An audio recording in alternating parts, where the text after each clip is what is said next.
எல்லாம் ரொம்ப சூப்பராக இருக்குது.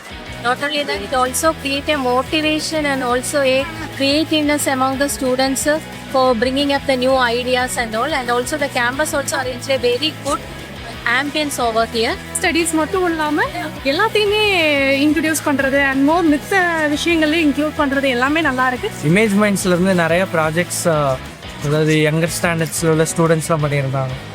And they were literally mind blowing. அப்புறம் ரோபோட்டிக்ஸ் லேப் போய் பார்த்தோம், அதுவுமே ரொம்ப நல்லா இருக்கும். இப்போ ரோபோட்டிக்ஸ் லேப் நாங்கள் படிக்கும் 𝑣boxன்னு சொல்லுவோம், இப்போனா ரோபோட்டிக்ஸ்னு சொல்கிறாங்க. ஓகே, எல்லாம் டிஃப்ரெண்டாக இருந்துச்சு. Standard, second standard, third standard பிள்ளைங்களே ரொம்ப அழகாக பண்ணியிருக்காங்க. குட்டி குட்டி பிள்ளைங்களே ரொம்ப இன்னோவேட்டிவாக க்ரியேட்டிவாக கம்ப்யூட்டரில் அழகாக பண்ணி அதை வந்து டிஸ்பிளே பண்ணியிருக்காங்க. ரொம்ப அழகாக இருக்கும்.